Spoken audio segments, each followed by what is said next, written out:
dry t-shirt on, so I put on a t-shirt without dry to dress up. But I'm always in my dry t-shirt. I never go without that. I've just come back from a 3-day conference in Waxahachie, so I probably won't make much sense. I'm so excited I can hardly stay on the ground. I'm going to get to my story, and I'm supposed to be quick because people do leave when I start speaking because they know I went to preacher school. They don't give you the short class at preacher school. They want you to keep it. So she comes in that Wednesday night, and everyone that knows me knows that Tuesday is payday, and I have yet to remember Tuesday. Don't get me wrong. I'm grateful for those things that come my way on that Tuesday. But Wednesday is the day that she came back into my life. And then eventually, after I put her off about 5 months, I just got to where I wouldn't answer her calls. I'd go, that's Cynthia, and she's going to say, how are you? And I'm going to say to her, shut up.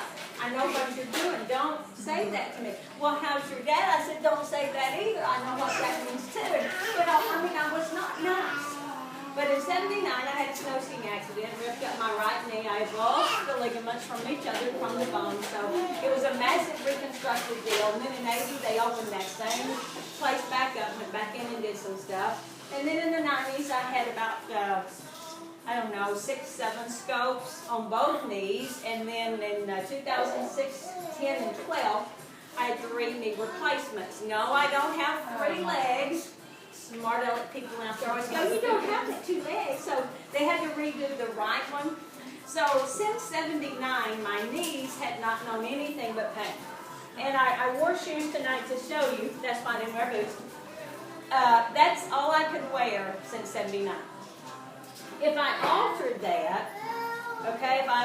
that, my knees hurt so bad that what I do, I had over-the-counter stuff, and I would make up like a cocktail. And I would do that several times a day. Well, I had messed my liver up and messed some other things up. I'd been in and out of the hospital, in and out of pain clinics, blah, blah, blah. Okay? And so, progressively, I got older. Can you imagine that? I used to look just like this. I did have a little bit of head on. So, no, but I have aged. And so with age comes some infirmities. And so I got some digestive issues, and I got, had some surgeries there, and blah, blah, blah, blah, blah, blah. So, I'm getting worse and worse is what I'm telling you with that discomfort. That discomfort that's extreme. Since I was a teen, I'd had these things up here where you sew up and you go get shots for them. I'd had those. And so, I preached many a sermon, go into the back of the church, throw my guts up, and have to, put cold rags on, and just, horrible, horrible times. So, from here down to the toes, issues.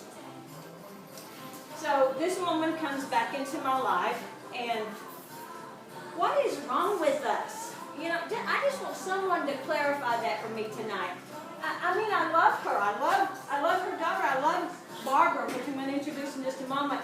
And she's going, I want you to have, you probably do 3 days, right? I only do evens, 2, 4, 6. So when you see me, it's 2, 4, 6.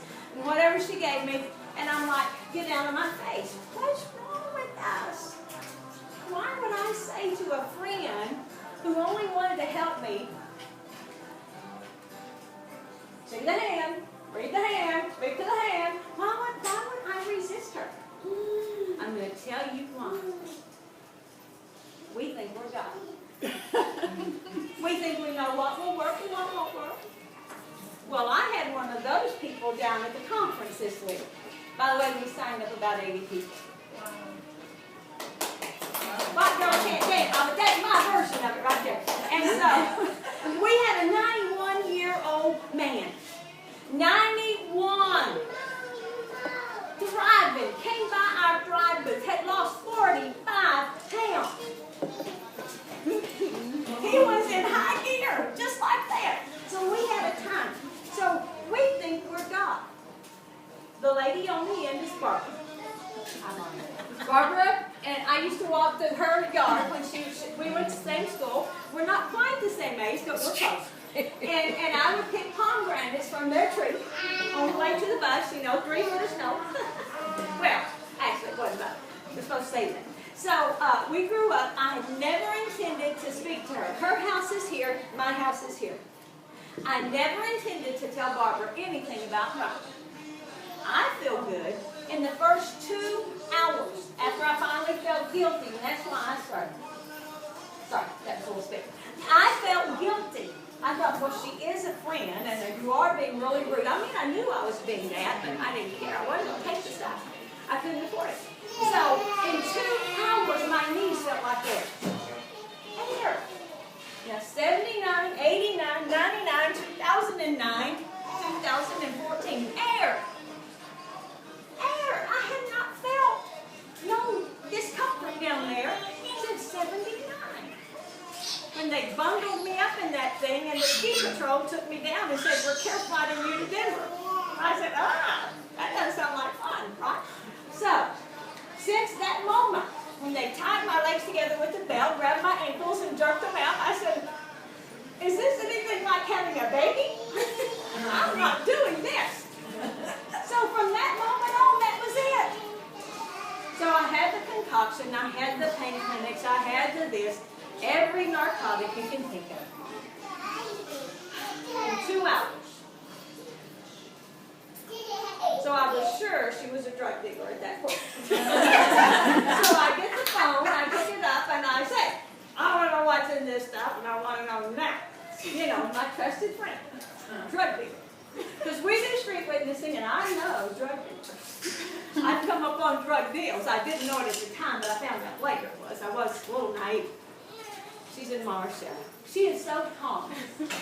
I just want, Marsha's nothing but all natural, pharmaceutical grade vitamins and minerals. And I thought, no, I want to know what's in it. I want to know that narcotic that's in there. Because I'd had everything. I mean, literally. And so from that moment on, bang. This is still the before picture, but I'm headed for the after picture.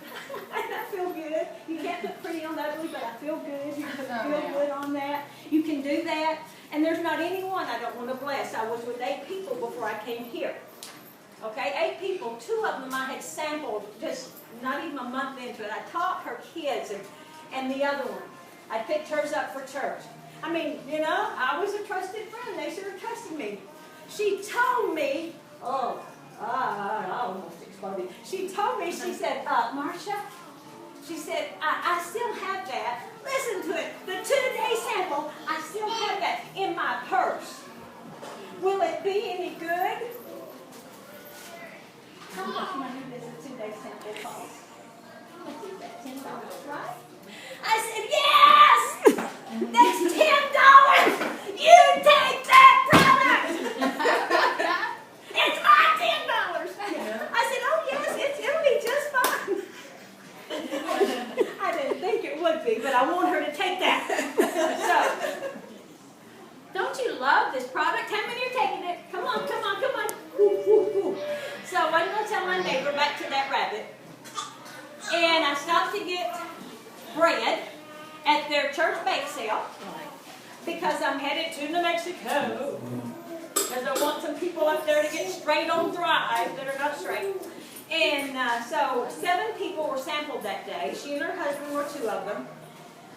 First day, it's like, I think you were great until 10 o'clock, and that first day was either the sick or the something, the head or something. Okay, which was it? I had to tweak. I had to do some tweaking. Yeah, we're going to get to the tweak, but that first day you had what? You felt, you said you felt energy. It was okay, but something hit your chin. Second day she made it to 1 o'clock. And then it was the stomach or the head or something. Yes. But she had done something. Now what you don't know is that after she retired from teaching, she worked at the restaurant for us. And at that time she was diagnosed, can I say this? Can I say this? With blood cancer. And she has treatment and then off and treatment and off, and that's gone on for like, what, 8 years? So I wasn't about to talk to her. Plus she's married to Jim Roth. That sealed the deal. I said, those people, I'm going to tell, I played God. That's what I'm going to tell you, stop it. You take it in the room. I said, those people will never do drugs. That's why we can't say that. I mean, she lives here, I live here. There's only a road in between us.